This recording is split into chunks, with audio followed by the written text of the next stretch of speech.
Bendito Padre Celestial, vamos delante de su presencia, Padre bendito, en primer lugar pidiéndole perdón por nuestros pecados. Límpianos, Señor, de todo aquello que impide su gloria, que su sangre preciosa nos cubra de la cabeza de la planta de los pies. Mi Dios, pedimos, Señor, discernimiento de su palabra, Señor, para poder escudriñarla, conocer más y también la gracia, Señor, a través de nuestro hermano José. Papito, así también cada uno de aquellos que se conectan, Padre bendito, y también en aquellos, Señor, que ya están viendo, Señor, a través de la grabación de YouTube, también, Señor, las lecciones de tu palabra. Gracias por este tiempo, te pedimos, Señor, ser edificados en ti y permite, Señor, ser hacedores de ella, no tan solo oidores, como dice su palabra, engañándonos a nosotros mismos.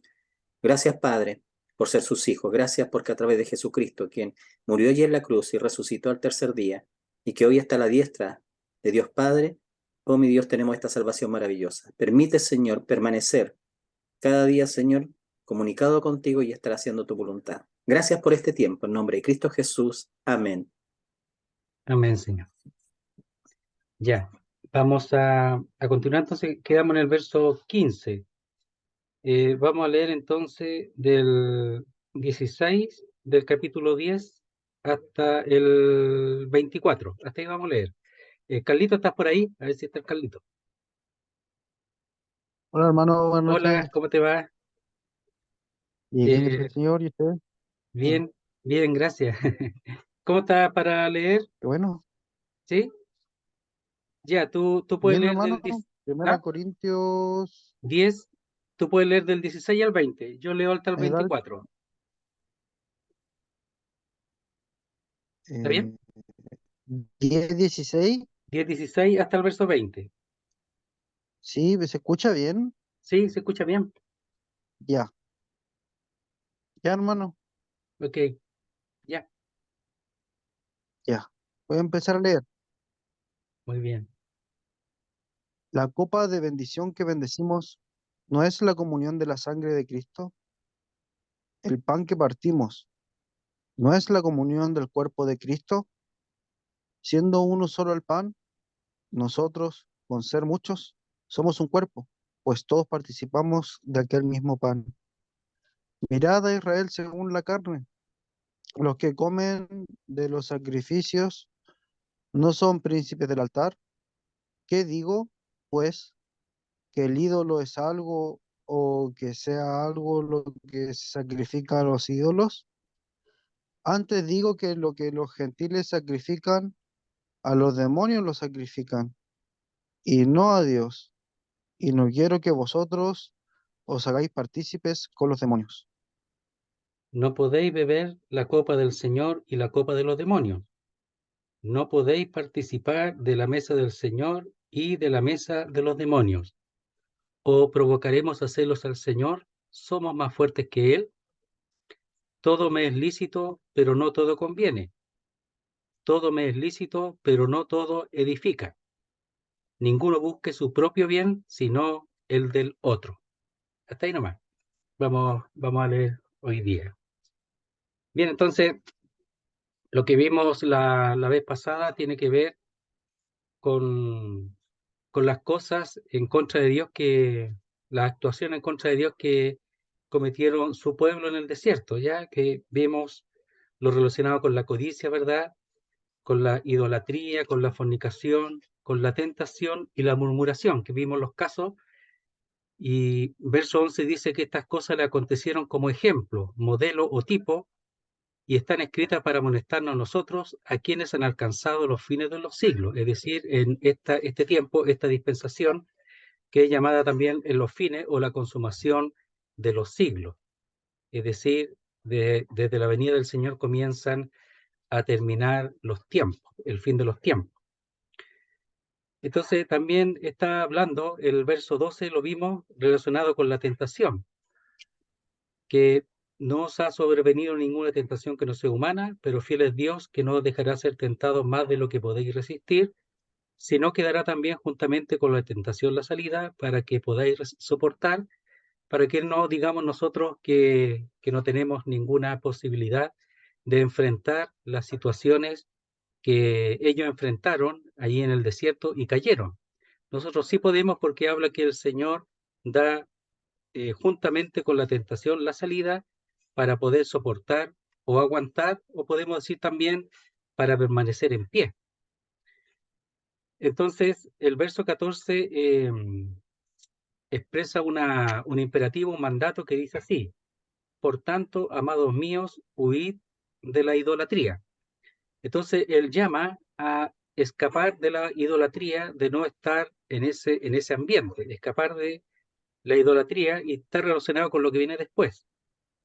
Como a sensatos os hablo, juzgad vosotros lo que digo.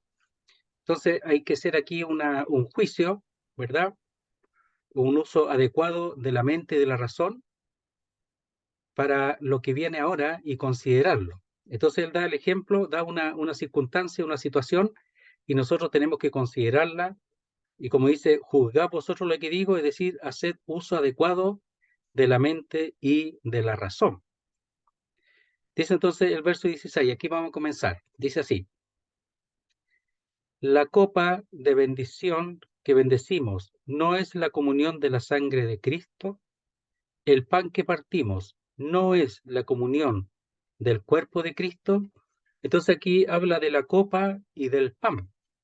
Entonces uno dice, bueno, ¿qué está hablando aquí? Porque es primera vez que trata este tema, en un sentido. Entonces aquí está hablando de lo que el Señor instituyó cuando Él estaba en la tierra, antes de partir, y que es el hacer memoria de Él hasta que Él venga, que lo expresa después los detalles en el capítulo 11, pero aquí lo menciona sabiendo que ellos ya lo estaban participando en eso, en ese recuerdo, en esa memoria del Señor, de la copa y del pan. Aquí es el único lugar donde comienza con la copa y después el pan. En prácticamente todos los otros casos, siempre comienza primero con el partimiento del pan y después la copa. Como lo hizo el Señor, partió el pan y después tomó la copa. Entonces, seguramente tiene que ver con el hecho de, en este caso, de la importancia de la entrega del Señor, de su vida, en el derramamiento de la sangre. Que sin derramamiento de sangre, dice la Biblia, no se hace redención o remisión de los pecados. Entonces, primero, él está estableciendo una realidad y después va a hacer la comparación con el hecho de hacer lo mismo, pero bajo otras circunstancias y no a Dios. Eso lo leímos y tiene que ver con los ídolos. Entonces vamos a ver, dice, la copa de bendición que bendecimos, es decir, el nuevo pacto en su sangre. Entonces la sangre lo que es el nuevo pacto. Y este pacto tiene que ver con el hecho que él iba a entregar su vida por los hombres, por nosotros. No es la comunión de la sangre de Cristo. Es decir, esta copa de bendición, la palabra bendición es hablar bien. Esa es la palabra, hablar bien. Entonces, esta copa de la cual se habla bien con respecto a la entrega del Hijo, no es la comunión de la sangre de Cristo, es decir, se tiene una relación con esto, es una relación, porque dice la comunión de la sangre o con la sangre de Cristo, hay una vinculación, hay una identificación con esa sangre. Entonces, cuando uno toma la copa en la cena, que es lo que después enseña en el capítulo 11, pero la cena del Señor, cuando se hace memoria de Él, al tomar la copa que es vino, ¿ya? Es una símbolo, ¿verdad?, de la participación de la muerte del Señor, es decir, de su sangre derramada. No es que la copa sea la sangre, pero es un símbolo de la participación. Entonces dice, no es la comunión de la sangre de Cristo, es algo muy solemne. Entonces, esa participación no puede tomarse a la ligera, ni tampoco hacer algo que, que lo reemplace, pero en realidad no es la comunión, dice, de la sangre de Cristo, sino es la comunión más abajo con los ídolos y tras de ellos los demonios. Entonces, aquí la copa de bendición representa, ¿verdad?, el nuevo pacto. Puedo ver en Lucas 22, ver un poquito cómo el Señor lo hizo cuando estaba con los discípulos, ¿verdad? Cenando con los discípulos. Dice así el capítulo 22, verso 17. Vamos a ver primero. Y 18, dice así.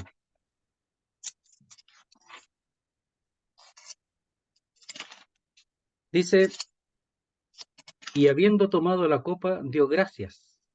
Cuando prepararon la comida, ¿verdad? En el aposento alto, y dijo, tomad esto y repartidlo entre vosotros, porque os digo que no beberé más del fruto de la vid hasta que el reino de Dios venga. ¿Ya? Entonces, aquí toma la copa, da gracias y lo dice que lo reparte, es decir, que todos participen de eso, de ello, que es lo que se hace cuando se celebra la cena, se hace memoria del Señor. Porque os digo que no beberé más del fruto de la vida hasta que el reino de Dios venga. Es decir, cuando el Señor venga, cuando esté en su reino, lo que está expresando ahí es que va a continuar esa participación. Aquí en el 11:25 del mismo 1 Corintios dice, aquí el apóstol Pablo está recordando lo que el Señor hizo. Dice, asimismo tomó también la copa, porque primero había partido el pan, después de haber cenado, diciendo, esta copa es el nuevo pacto en mi sangre. Haced esto todas las veces que la bebiereis en memoria de mí. Entonces se hace memoria del Señor, hay una identificación, hay una vinculación, hay una participación con lo que Él hizo y con lo que hemos creído y con lo que esperamos. Porque esto, ¿verdad? El Señor dijo que esto se bebe, dice por ejemplo 26, así pues todas las veces que comeréis este pan y beberéis esta copa, la muerte del Señor anunciáis, pero no solo eso, sino hasta que Él venga.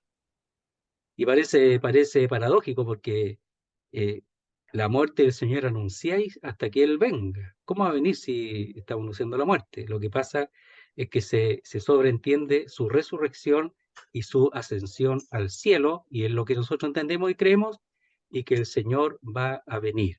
Entonces, entre tanto que Él viene, el hecho de la cena a nosotros nos hace entender la importancia de hacer memoria del Señor, porque solamente tiene esa importancia también tener una constante memoria del Señor, que Él va a venir, no solo que murió, entregó su vida, sino que Él va a venir y que nosotros vamos a estar con Él.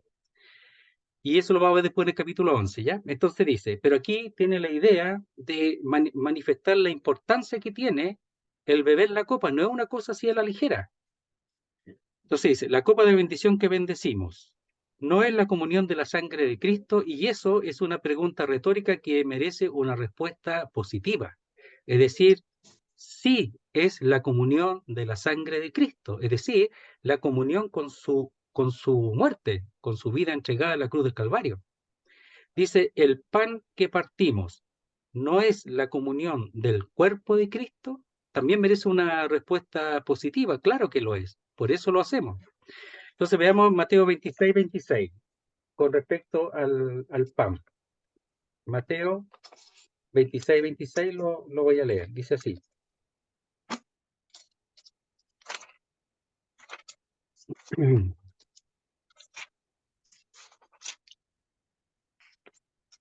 Dice, y mientras comían, porque era una comida, tomó Jesús el pan y lo bendijo el pan, y lo partió, y dio a sus discípulos y dijo, tomad, comed, esto es mi cuerpo.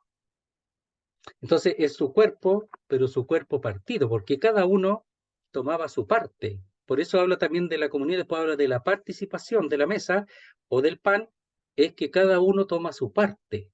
Está hablando del pan partido, que su cuerpo iba a ser partido, como dice el Antiguo Testamento, molido, partido. Entonces, dice, y mientras comían, tomó Jesús el pan y bendijo y lo partió. Él lo hizo, prefigurando lo que iba a acontecer con él, que tremendo, y dio a sus discípulos. Dice, y dijo, tomad, comed, esto es mi cuerpo. Esa es la relación simbólica del pan, su cuerpo. Entonces, aquí enseña, no es la comunión del cuerpo de Cristo. Lucas 22:19. Yo doy los textos para que lo anoten si lo quieren ver ahora, si no, lo pueden ver después.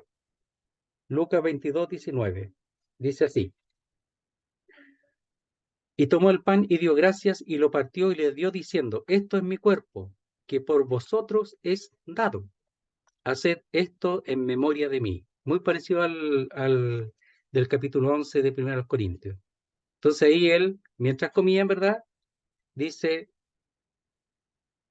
que tomó esto es mi cuerpo que por vosotros es dado, haced esto en memoria de mí. Después hizo lo de la copa. Como hemos dicho aquí, está la orden a la inversa. Primero la copa y después el pan o el cuerpo.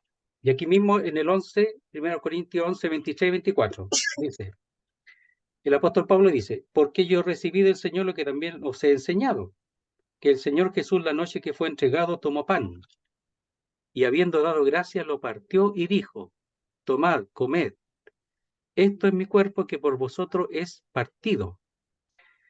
Pero en realidad ese partido no aparece aquí, ¿eh? Aquí no aparece. Esto es mi cuerpo por vosotros, ya, o que por vosotros, solamente eso, haced esto en memoria de mí. Entonces, el pensamiento al tomar, beber la copa y comer el pan es el Señor. Entonces, no es otra cosa sino el Señor. Y eso lo hacen los que tienen relación con Él. Y después el 17 dice, primero aquí habla del Señor, después habla de nosotros.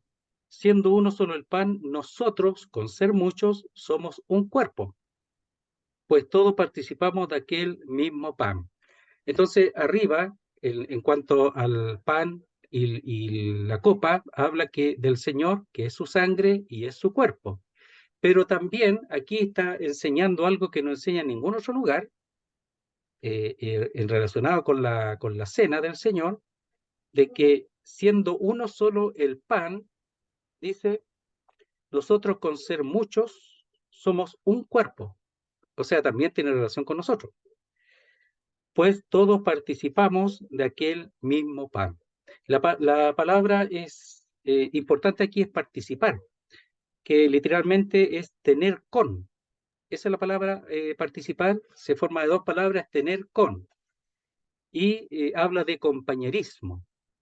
Entonces, cuando los discípulos partían el pan y comían cada uno de ellos estaban demostrando allí, previamente, ¿verdad? Están demostrando que ellos son uno también.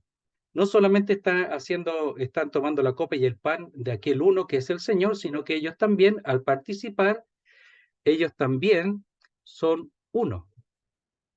¿Ya? Entonces dice,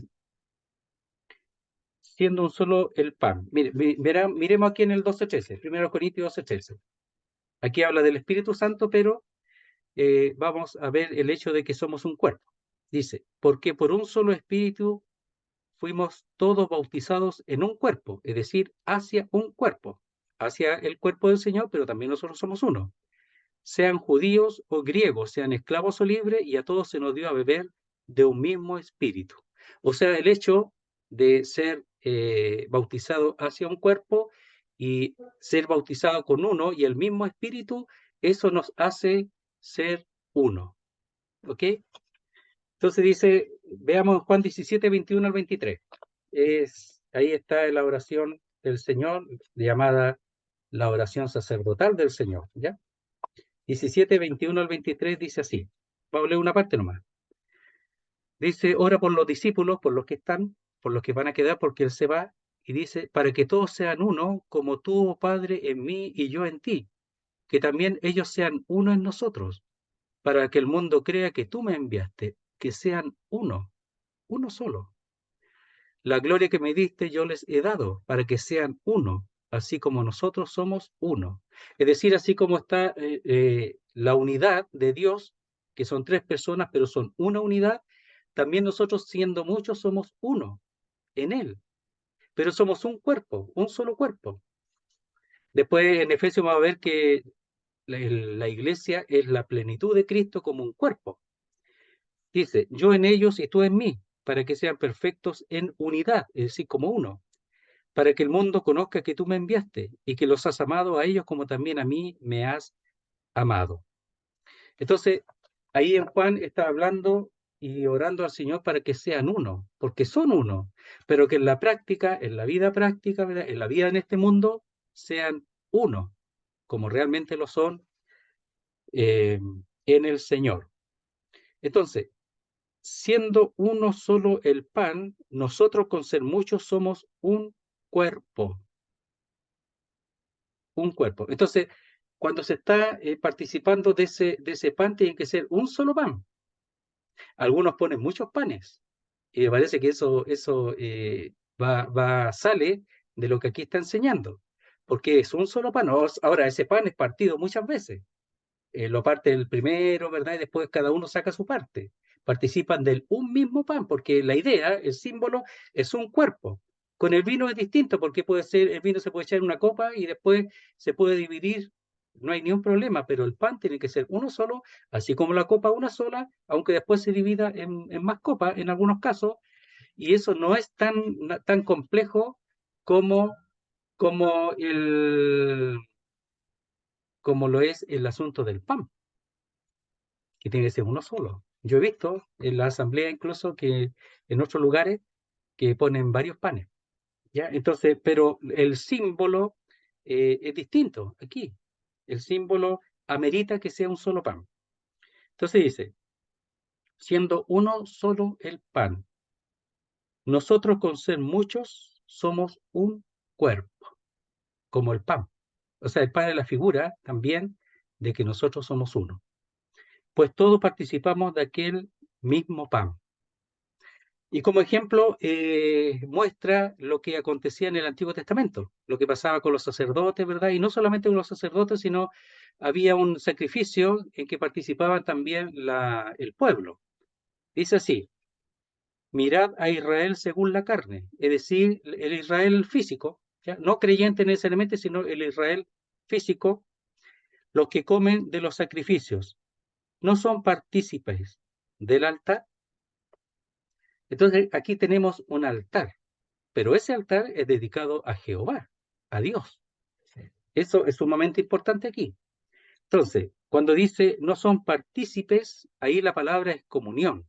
Es como decir, no tienen comunión unos con otros en cuanto al altar que es dedicado o levantado para Jehová o a Jehová.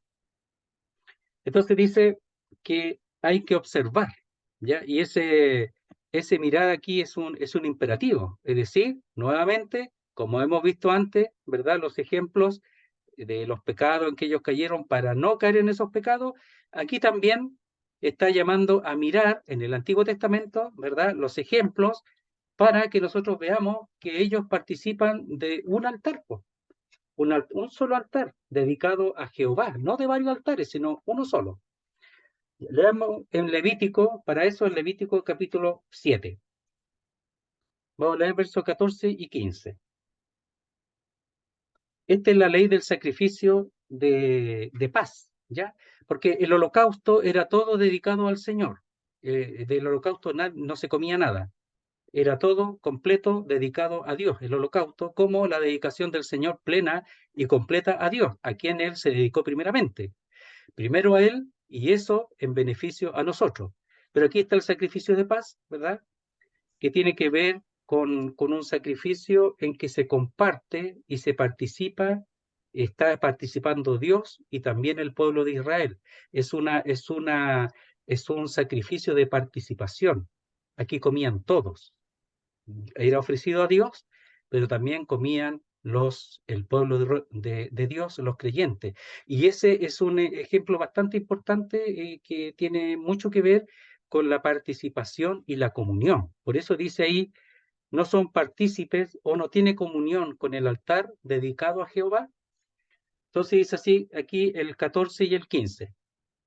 Y de toda la ofrenda presentará una parte por ofrenda elevada a Jehová, es decir, Dios participa. Y será el sacerdote que rociare la sangre de los sacrificios de paz. Se le ofrece a Dios y luego participa el sacerdote. Y la carne del sacrificio de paz en acción de gracias se comerá en el día que fuere ofrecida. No dejarán de ella nada para otro día. Tenían que comerlo en el mismo día. El 8:31 de Levítico también. Dice así, 8:31. Dice, y dijo Moisés a Aarón y sus hijos, hervid la carne a la puerta del tabernáculo de reunión y comerla allí con el pan que está en el canastillo de las consagraciones, según yo he mandado diciendo, a Aarón y sus hijos la comerán. Es decir, ellos participaban, también participaban. Y podemos ver Deuteronomio 12, del 15 al 19. Dice así: con todo podrás matar y comer carne en todas tus poblaciones conforme a tu deseo, según la bendición que Jehová tu Dios te haya dado. El inmundo y el limpio la podrán comer, como la de gacela o de ciervo. Aquí podían participar todos. Solamente que sangre no comeréis. Eso siempre fue prohibida la sangre, siempre. Desde Noé, desde que se permitió comer carne, siempre fue prohibida la sangre. Como la de gacela o ciervo, solamente que sangre no comeréis. Sobre la tierra la derramaréis como agua. Ni comerás en tus poblaciones el diezmo de tu grano, de tu vino o de tu aceite, ni la primicia de tus vacas, ni de tus ovejas, ni los votos que prometiereis, ni las ofrendas voluntarias, ni las ofrendas elevadas de tus manos, sino que delante de Jehová tu Dios la comerás. Podían comerla, pero delante de Jehová, en el lugar que Jehová tu Dios hubiere escogido. Tú, tu hijo, tu hija, tu siervo, tu sierva y el levita, que habitan tus poblaciones, te alegrarás delante de Jehová tu Dios de toda la obra de tus manos. Todos participaban como uno solo, como un solo pueblo. Ten cuidado de no desamparar al levita en todos tus días sobre la tierra, porque los levitas, ellos eran, su herencia era Jehová, ellos no tenían tierra, no tenían nada, entonces el mandato era que el pueblo sostuviera, por medio de los sacrificios, ¿verdad?, al levita. Entonces, lo que vemos allí es la participación con Dios. Jehová participaba y el pueblo también. Es el único sacrificio, el sacrificio de paz, en que era una participación en comunión. Entonces dice, mirad a Israel según la carne. Los que comen de los sacrificios no son partícipes del altar dedicado a Dios, a Jehová. Eran todos partícipes del altar. Es decir, de lo que se ofrecía a Dios en el altar, ellos comían. Entonces dice, verso 19, ¿qué digo pues? ¿Que el ídolo es algo? ¿O que sea algo lo que se sacrifica a los ídolos? Aquí ahora está yendo a la comparación. En el 8.4 leímos, en su momento dice, acerca pues de las viandas que se sacrifican a los ídolos, sabemos que un ídolo nada es en el mundo y que no hay más que un Dios, un solo Dios. Entonces, la copa, ¿verdad? Y el pan están dados para participar, pero con respecto a un solo Dios, ofrecer ese sacrificio a un solo Dios. Y todo lo otro es nada, pero los gentiles participaban. Entonces aquí va a expresar qué es lo que hacían ellos, sin tener un conocimiento correcto de Dios, qué es lo que ellos hacían, los gentiles o aquellos que no reconocían a Dios. Dice así, ¿qué digo pues? ¿Que el ídolo es algo? Es nada. ¿O que sea algo lo que se sacrifica a los ídolos? Nada. Porque son hechos por manos de hombre, son creación humana, de la mentalidad humana, lo hemos dicho. Ya para ellos tener un resguardo, ¿verdad?, con respecto a esos dioses inventados, imaginados por su mente, de que ellos tendrían alguna ayuda y que además no se deberían 100% a Jehová, ¿ya?, para poder ellos vivir una moralidad un poco más libre y no ser tan restringidos con las leyes que el Señor estaba dando y con su santidad, con su perfección. Entonces hacían un ídolo para ellos poder vivir a la pinta de ellos, sin tener la presión en un sentido o esclavizarse, sentirse esclavizado ya bajo la palabra de Dios. Eso es lo que ellos sentían. Entonces los ídolos era para eso, para librarse de Dios. Pero ellos no soltaban a Dios, pero tenían también sus ídolos. El pueblo de Israel era así, tenía a Dios y tenía también a sus ídolos. Pero dice que es nada, y que lo que se sacrifica a los ídolos es nada, es decir, la figura es nada, y lo que se sacrifica a la figura es nada. pero hay otra cosa detrás de ellos, ¿verdad? Hay un ente detrás de ellos, así como la serpiente que engañó a Eva, dentro o detrás de la serpiente había un ente que en ese caso era el diablo. Pero aquí habla de los que sirven al diablo, que son los demonios.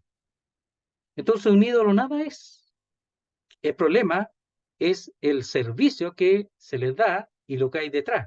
Por eso muchas personas reciben ciertas cosas, respuestas que en el fondo se las da el diablo, no el Señor, o en algunos casos se las da el Señor y ellos piensan que son los ídolos. Y el Señor se los da porque el Señor es bueno, los guarda y cuida al mundo y cuida a la gente.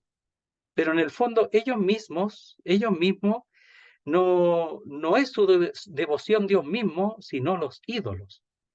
Entonces dice, antes digo, y está relacionado con el verso 19, ¿qué digo? ¿Que es algo el ídolo o lo que se sacrifica? Entonces dice, antes digo, o pero digo, que lo que los gentiles sacrifican, a los demonios lo sacrifican, lo que hay detrás de ellos, y no a Dios. Y no quiero que vosotros os hagáis partícipes con los demonios.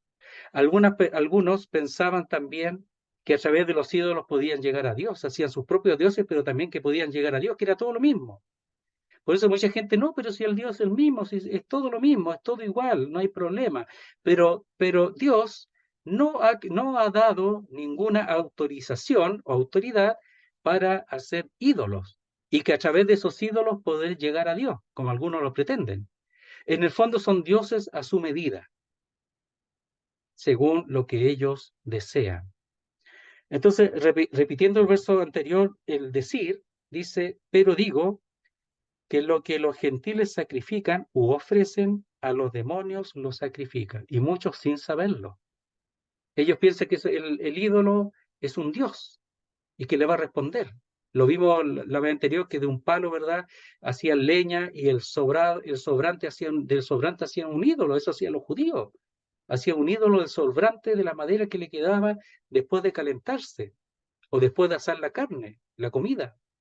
Se hacía un ídolo de cualquier cosa y no reconocían al Dios vivo y verdadero.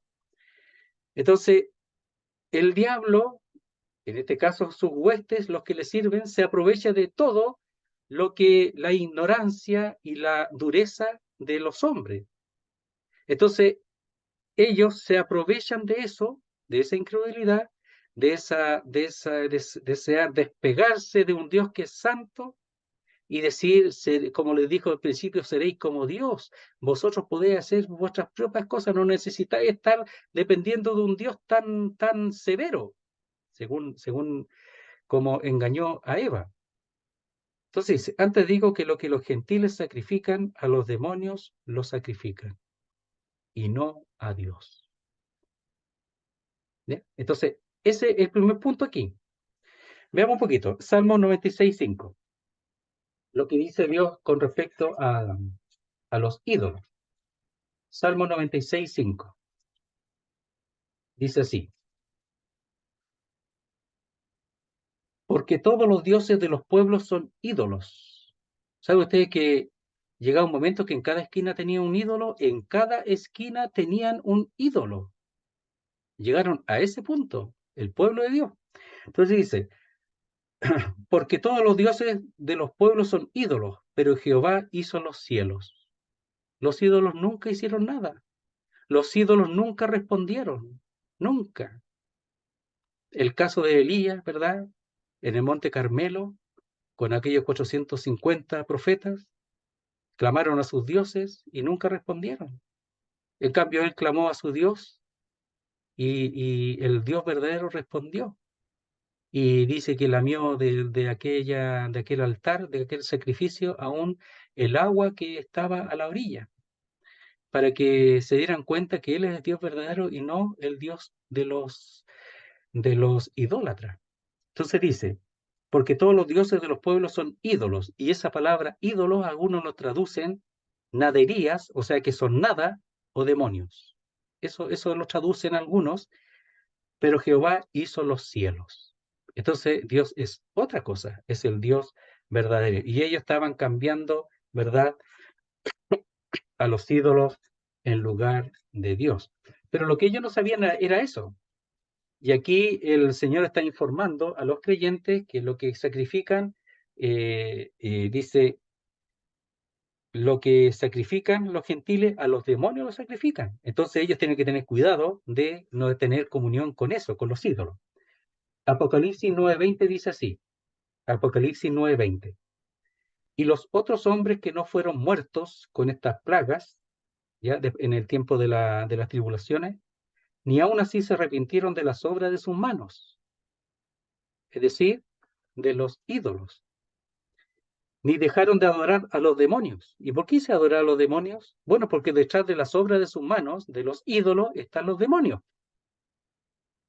Y a las imágenes de oro, de plata, de bronce, de piedra y de madera, las cuales no pueden ver, ni oír, ni andar. Pero detrás de ellos están los demonios, que hacen también milagros, porque son poderosos y hacen milagros. Y la gente piensa que es Dios, pero son los demonios. Porque, lo repito, Dios nunca, nunca, Él dio como medio la hechura de sus manos, como medio para llegar a Dios. Jamás, nunca lo hizo así. Nosotros los que, de alguna manera, muy o menos católicos, lo que sea, entendíamos así, nos enseñaban así. Pero gracias al Señor después Él nos ha aclarado la verdad. Entonces, y los otros hombres que no fueron muertos con estas plagas, ni aun así se arrepintieron de las obras de sus manos, ni dejaron de adorar a los demonios. Entonces ahí están los demonios, ¿de qué? Detrás de las obras de sus manos, de las hechuras de sus manos. Entonces, podemos ver ahora Deuteronomio 32, para que lo tengan ahí. Deuteronomio 32, del verso 15 al 17, dice así. Dice, pero engordó Jesurún, que es el nombre también de Jerusalén, y tiró coces, engordaste, te cubriste de gracia. Entonces abandonó al Dios que lo hizo y menospreció la roca de su salvación. Ahí empezó. Y después dice, le despertaron a celos con los dioses ajenos. Es decir, dejaron a Dios y se volvieron a los ídolos. Lo provocaron a ira con abominaciones. Sacrificaron a los demonios y no a Dios. De aquí saca el texto el apóstol Pablo. Sacrificaron a los demonios y no a Dios. Entonces, ellos tenían sus ídolos y pensaban que sus ídolos eran dioses que respondían a sus necesidades. Pero lo que no se daban cuenta es que lo hacían a los demonios. Se ponían bajo el servicio de los demonios. Por eso la divina, todas esas, las pitonisas, todo eso, son, en el fondo, trabaja con los demonios. Pero trabaja, no puede saber el futuro, pero sí el pasado, porque los demonios saben el pasado. Y es por eso que hablan de cosas del pasado y todo, y piensan ellos que son, y se aparecen, toman forma incluso humana, y piensan que son sus seres queridos, y no es así. Lo que pasa es que están sirviendo a los demonios detrás de aquel servicio. Entonces dice, sacrificaron a los demonios y no a dioses que no habían conocido. Es decir, a aquellos dioses que le presentaron cuando se unieron o tuvieron comunión con las otras naciones, en vez de echarlas, se mezclaron con las naciones. A nuevos dioses venidos de cerca, que lo habían temido vuestros padres. Es decir, dioses de las naciones que estaban ahí en Canaán cuando ellos entraron a la tierra prometida a través de Josué. Y de ahí ellos empezaron a tener comunión no solamente con los hombres y a tener las mujeres, sino también a sus dioses, como lo vimos en la vez anterior en cuanto a números, ¿verdad? Con los moabitas, con las moabitas y también ese caso del israelita con la mujer amonita. Entonces dice, antes dijo que lo que los gentiles sacrifican, a los demonios lo sacrifican, lo está confirmando y está en la Biblia. Y no quiero que vosotros os hagáis partícipes con los demonios. O sea, un creyente, no entendiendo esto, ¿verdad? Podría llegar a hacerse partícipe de los demonios. Claro, porque aquí tiene que ver con las comidas que ellos hacían, ¿verdad? Alrededor del templo, de los templos de donde ellos hacían los sacrificios a sus ídolos y comían esa carne sacrificada a los ídolos. Entonces, ellos, sin saberlo, también pueden ser participantes de eso, pero además ellos que son maduros y no tienen problemas porque un ídolo nada es, también llevar a otros débiles a ser participantes no solo de un ídolo, sino con los demonios, lo que es sacrificado a los demonios que están tras de todo esto. Entonces, el cuidado en las cosas de Dios es sumamente importante para no equivocarse. ¿Ya? Entonces, ellos dice, y no quiero que vosotros hagáis partícipes con los demonios. Aunque un ídolo nada es en sí mismo, detrás de ello está el engaño del diablo a través de sus huestes que son los demonios. Entonces algún creyente puede recibir alguna cosa, ¿verdad?, de esto, o tener alguna experiencia con eso y pensar que es de Dios, y no es de Dios, son de los demonios, no es de Dios. Entonces hay que tener mucho cuidado con eso, con esa participación. Ellos tenían que tener mucho cuidado con la participación de la mesa aquella que no es de Dios, sino de los demonios. Entonces él compara y pone par en par la mesa de Dios y la mesa de los demonios. Después lo hace para hacer el juicio correcto respecto a esa participación. No es lo mismo participar en la mesa del Señor que en la mesa de los demonios, no es lo mismo. Y tener la participación en las dos cosas es provocar a celos al Señor, como dice el último versículo de este párrafo. Entonces dice, y no quiero, y ese querer no es un mandato, sino un deseo, que ellos no lo hagan, porque es incorrecto, no es un mandato. Dice, y no quiero que vosotros os hagáis o lleguéis a estar en comunión con los demonios. O sea, podría un creyente, teniendo la misma ignorancia de los gentiles, que ellos no están buscando tener comunión con los demonios, pero lo están haciendo por no obedecer a Dios y hacerse los ídolos, y crear aquellos ídolos, entonces, y así provoca hacerlos al Señor. Entonces, los creyentes pueden caer en el mismo error. Por eso aquí le explica para que ellos no tengan ese tropiezo ni hagan tropezar a los otros. Dice, y no quiero que vosotros hagáis partícipe con los demonios. Uno dice, pero no, ¿cómo un creyente va a hacer eso? Sí, es posible. Por eso está aquí la exhortación y el deseo de que no lo hagan. Dice, no podéis beber la copa del Señor y la copa de los demonios. Lo estaban haciendo. No podéis participar de la mesa del Señor y de la mesa de los demonios. Lo estaban haciendo. Entonces, en el fondo, ellos estaban haciendo una duplicidad, ¿ya? Una duplicidad de cosas que ellos pensaban que las dos cosas también. Hay muchos creyentes que entran a hacer cosas que piensan que son de Dios y no son de Dios. Y aquí no solamente la mesa, sino que mucho más. Mire, leamos en 2 Corintios, capítulo 6. 2 Corintios 6.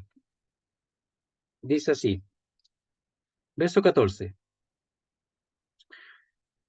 No os unáis en yugo desigual con los incrédulos, porque qué compañerismo, y hay compañerismo en la palabra participación, tiene la justicia con la injusticia, y qué comunión la luz con las tinieblas. Hay que tener cuidado con ese acercamiento hacia el mundo, porque muchas de esas cosas puede hacer arrastrar, así como Israel al acercarse a las naciones en vez de echarlas, esperar que responder a lo que Dios había dicho, que toda esa tierra iba a ser de ellos y que tenían que echar a todas las naciones, y no la echaron, sino que se mezclaron con ellas en algunos casos. Entonces, esa participación dice que no lo haga. Y los creyentes también pueden entrar mucho y al final puede incluso llegar a tener una participación idolátrica y a la vez servir a los demonios o participar con los demonios. Dice, ¿y qué comunión la luz con las tinieblas? Nosotros somos luz y hemos de ser luz y hemos de propagar luz, no tinieblas. Y la luz con las tinieblas no tiene ninguna comunión. Si la luz entra, las tinieblas escapan. Entonces, ¿cómo yo voy a tener comunión con ellos? Dice, ¿y qué concordia Cristo con Belial? Que aquí se puede expresar como el diablo. ¿Qué concordia puede tener? ¿Mm? ¿Qué pensamiento idéntico? ¿Qué mentalidad idéntica? Ninguna. ¿O qué parte el creyente con el incrédulo?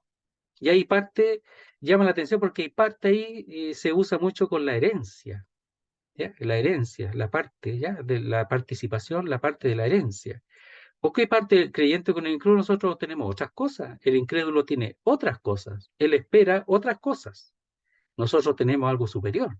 Entonces, ¿qué parte el creyente con el incrédulo? Mezclarlo en el mundo, mezclarlo con las cosas de ellos. No, pues nosotros tenemos que apartarnos sin salir del mundo. Por ejemplo, el Señor dice, no pido que los saques del mundo, sino que los guardes del mal o del maligno. El Señor no está pidiendo que nos saque del mundo Dios, sino que nos guarde del mal. Entonces, pero si nosotros, teniendo la palabra de Dios, de que no hemos de tener yugo con los incrédulos, ¿verdad? No hemos de tener compañerismo con la injusticia, etcétera. Si nosotros lo hacemos y somos desobedientes, claro que vamos a poder caer y tener participación en esas cosas de los del mundo. Entonces dice, ¿y qué acuerdo hay entre templo de Dios y los ídolos? Ninguno, po. Son paralelas, muy distintas. Porque vosotros sois el templo de Dios viviente, como Dios dijo, habitaré y andaré entre ellos y seré su Dios, y ellos serán mi pueblo. Por lo cual salid en medio de ellos y apartados, dice el Señor, y no toquéis lo inmundo, y yo os recibiré y seré para vosotros por Padre, y vosotros me seréis hijos e hijas, dice el Señor Todopoderoso. Entonces, es verdad que son hijos e hijas, pero hijos e hijas han de guardarse de la contaminación del mundo. Han de guardarse. ¿Por qué? Porque nosotros mismos también somos templo del Espíritu de Dios, del Espíritu Santo, y aquí lo expresa como templo de Dios. Entonces dice, vosotros sois el templo de Dios viviente, como Dios dijo, habitaré y andaré entre ellos y seré su Dios, y ellos serán mi pueblo. Entonces el pueblo de Dios, templo de Dios, ¿verdad? Como aparece en el capítulo 3, pero también en el capítulo 6 dice que somos templo del Espíritu Santo. Entonces, procurar no tener ninguna participación o comunión con las cosas que ellos hacen en el mundo para hablar, para que ellos sean quitados de eso y se vuelvan a Dios. Por ejemplo, en Tesalonicenses, primera Tesalonicenses, lo podemos leer, dice así.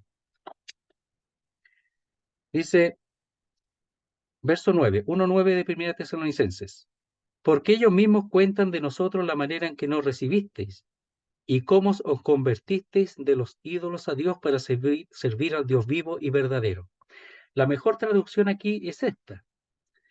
Porque ellos mismos cuentan de nosotros la manera en que nos recibiste y cómo convertisteis a Dios desde los ídolos.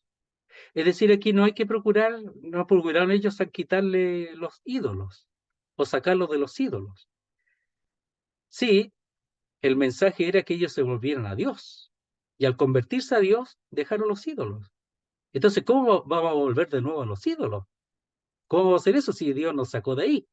¿Cómo volver nuevamente a eso? Y cómo provocar a que otros que son débiles y tienen menos conocimiento sean llevados a comer como sacrificado a los ídolos y a la vez ser participante de los demonios, es decir, porque aquello es sacrificado a los demonios, no a Dios.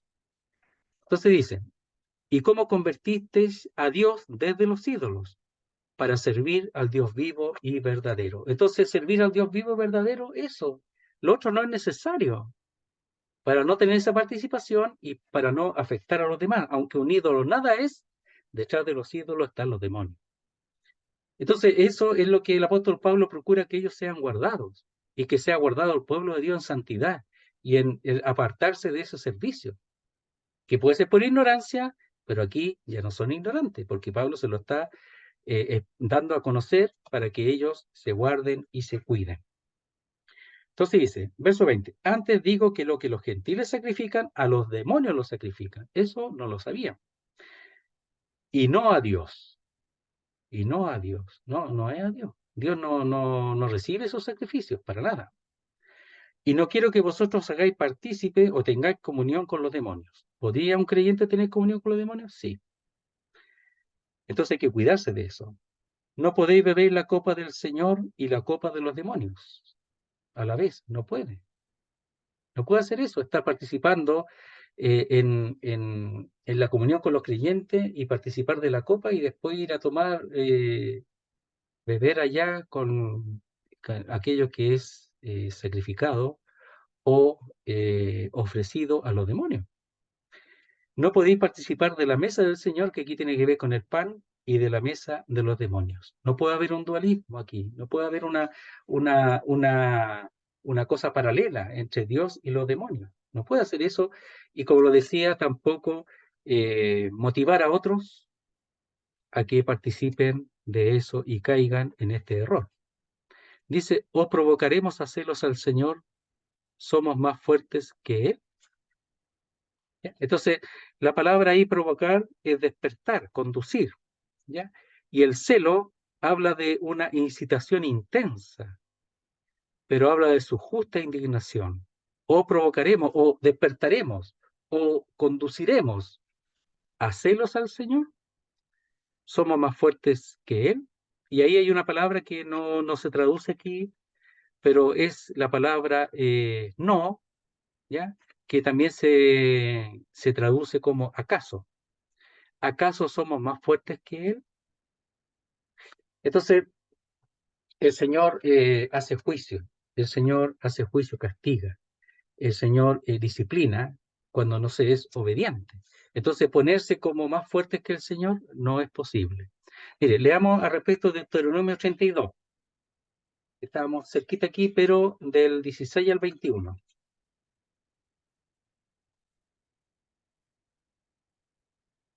Dice, el mismo texto que habíamos visto, pero un poquito más, dice, le despertaron a celos con los dioses ajenos, lo provocaron a ira con las abominaciones, sacrificaron a los demonios y no a dioses que no habían conocido, a nuevos dioses venidos de cerca, que no habían temido vuestros padres.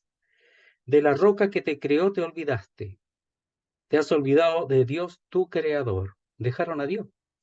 Y lo vio Jehová, y mira lo que dice, y se encendió en ira por el menosprecio de sus hijos y de sus hijas. O sea, el desobedecer en esto es un menosprecio, decir, no, si no pasa nada, si estamos allá, pero son ídolos que no, nada sirven, de nada valen. Pero en el fondo es un menosprecio. Entonces hay que tener cuidado con eso.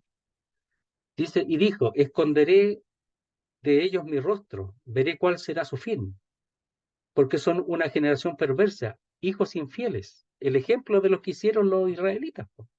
Nosotros tenemos que tomar ese ejemplo. Ellos me movieron a celos con lo que no es Dios, con los ídolos. Me provocaron a ira con sus ídolos. Yo también los moveré a celos con un pueblo que no es pueblo. Los provocaré a ira con una nación insensata. Y probablemente aquí está hablando tanto de los asirios como de los babilonios, como ellos fueron llevados en cautiverio.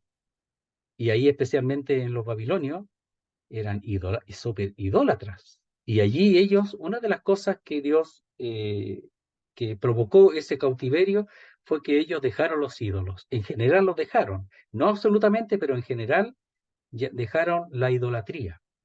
Pero igual llegaron con otros males como la inmoralidad, el tomar mujeres gentiles eh, como esposas, siendo eso inadecuado. Entonces, él iba a provocarlo a celos, dice, me provocaron ahí con sus ídolos, ¿ya? Yo también los moveré a celos con un pueblo que no es pueblo, los provocaré a ira con una nación insensata. ¿Sabe lo que pasó ahí en el cautiverio? Que ellos empezaron a sentir angustia y deseo del templo de Dios y de Dios mismo. Pero para eso tuvo que castigar los 70 años en cautiverio, en Babilonia especialmente, con los caldeos. Entonces, eso es lo que está diciendo ahí. Pero están provocando a celo al Señor, y el Señor, ¿qué hizo? Los cautivó, los castigó, hizo disciplina. Entonces, ese ejemplo nosotros tenemos que tomarlo para no hacer lo mismo. Salmo 78, 58. Dice así, Salmo 78, 58. Un verso nomás aquí dice, le enojaron con sus lugares altos. Esos lugares altos eran lugares donde ellos no solamente hacían idolatría, sino que también fornicación, inmoralidad en los lugares altos, que era la costumbre de las naciones, y le provocaron a celos con sus imágenes de talla. Es decir, tallaban, se daban el trabajo de tallar, y seguramente figuras de hombre, un hombre hermoso, un hombre bonito, hermoso, que eran sus dioses, al final. Éxodo 23 al 5, que es los mandamientos que están aquí explícitamente dados, y dice así: no tendrás dioses ajenos delante de mí, la ley de Moisés, claramente. No te harás imagen, ni ninguna semejanza de lo que esté arriba en el cielo, ni abajo en la tierra, ni en las aguas debajo de la tierra. No te inclinarás a ellas, ni las honrarás, porque yo soy Jehová tu Dios, fuerte, celoso, que visito la maldad de los padres sobre los hijos hasta la tercera y cuarta generación de los que me aborrecen. O sea, ese mal afecta a la descendencia. Por eso Abraham le decía: ¿cómo no voy a confiar a Abraham lo que voy a hacer cuando iba a destruir Sodoma y Gomorra, si sabía que él iba a enseñar en el camino correcto y en el temor de Jehová a sus hijos? Entonces en Abraham iba a ser bendecidas todas sus descendencias. Pero en estos, los que tenían otros dioses fuera del Dios verdadero, Jehová, dice que visito la maldad de los padres sobre los hijos hasta la tercera y cuarta generación de los que me aborrecen. Y los 70 años, por ejemplo, del cautiverio de Babilonia, ¿cuántas generaciones no habían? Una generación son 20, 30 años. Entonces ahí también sufrieron las generaciones por causa de los padres. Y el último puede ver Deuteronomio 5:9. Ahí para que sigan anotando y después los puedan revisar. Dice así: no te inclinarás a ellas ni las servirás, porque yo soy Jehová tu Dios, fuerte, celoso, que visito la maldad de los padres sobre los hijos hasta tercera y cuarta generación de los que me aborrecen. El mismo mandamiento de Éxodo, pero aquí en Deuteronomio, como habíamos dicho antes, es la ley dada a la generación que no conocía a Dios, en el sentido que no había no habían escuchado la primera ley, porque la otra generación había sido muerta en el desierto, la generación pasada, por su pecado en el desierto, ¿verdad? Y aquí está la generación nueva, a los cuales se le dio también la misma ley. Otras leyes también agregadas, pero la misma ley dada en el Éxodo. Entonces dice: o provocaremos, despertaremos a celos, es decir, a su justa indignación, al Señor, es decir, al ser participantes de los demonios a través de aquellos ídolos, y no tomar en cuenta que eso es una realidad y decir: no, si no es tanto, ¿somos más fuertes que él acaso? ¿Podemos nosotros enfrentarlo? ¿Pudo el pueblo de Israel enfrentarlo cuando permitió que fuesen cautivados para juicio? No. Entonces, esa es una de las razones del juicio. Hay otras razones del juicio del pueblo de Israel cuando fue cautivado, que tiene que ver con el hecho de que ellos no guardaron los sábados, ¿verdad? No dejaron descansar la tierra los días de reposo, sino que siguieron haciéndolo y no confiaron en la provisión divina. Muy bien, hasta ahí vamos a llegar ahora, para terminar esa porción, y Dios mediante el próximo estudio, día viernes, terminar la porción del 23 al 33. Dice, leamos los dos versículos que leímos al principio. Dice: todo me es lícito, pero no todo conviene. Todo me es lícito, pero no todo edifica. Ninguno busque su propio bien, sino el del otro. Entonces, yo puedo ir a comer y todo eso, pero no conviene, porque en el fondo ahora sé que detrás de eso están los demonios. ¿Qué voy a hacer ahí? Y además, dice: ninguno busque su propio bien, sino el del otro. Entonces, al buscarle el bien del otro, mejor no busco esa comunión con el mundo. Entonces, el estar alejado del mundo y de sus prácticas es sumamente importante. Aquí habla de los ídolos, pero en 2 Corintios leímos que toda asociación con el mundo es inadecuada, porque ellos tienen sus propios dioses, sus propias creencias, y el creyente puede ser arrastrado. Y no solamente el creyente, sino también si un creyente importante, de tiempo, etcétera, que piensa que eso no afecta, puede afectar a los demás. Entonces, ninguno busque su propio bien, sino el del otro. Es tan importante la escritura eso, el hecho de tomar en cuenta y prevenir por causa de los otros creyentes, guardarlos, cuidarlos.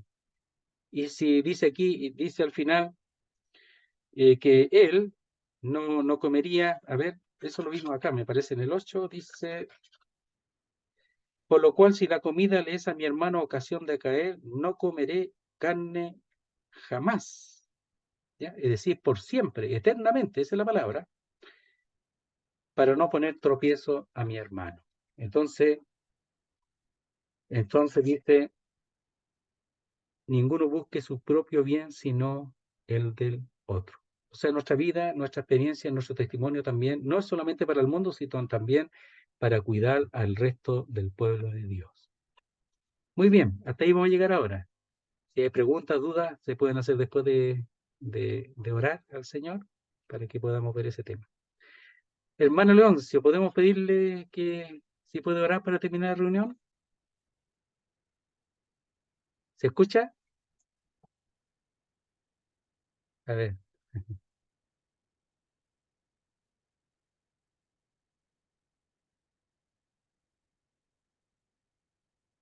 ¿Escucha, hermano Leoncio?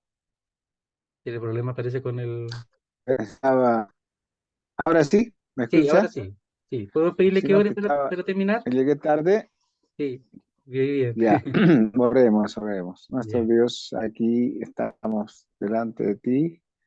Gracias, Padre, porque podemos reunirnos a través de esta bendición. Gracias por tu bendición y de tu palabra, por el Señor. Queremos, Señor, que tú bendigas también aquí en este lugar. Tú eres el que obra por la predicación del Evangelio y cada oyente que ha escuchado, Señor. Tú eres el que convence y también el que hace que las personas se acerquen. Queremos, Señor, seguir intercediendo por ellos. Gracias por este momento con tu palabra. Bendice cada hermano en el nombre de nuestro Señor Jesucristo. Amén. Amén. Sí. Muy bien, hermano. Muchas gracias.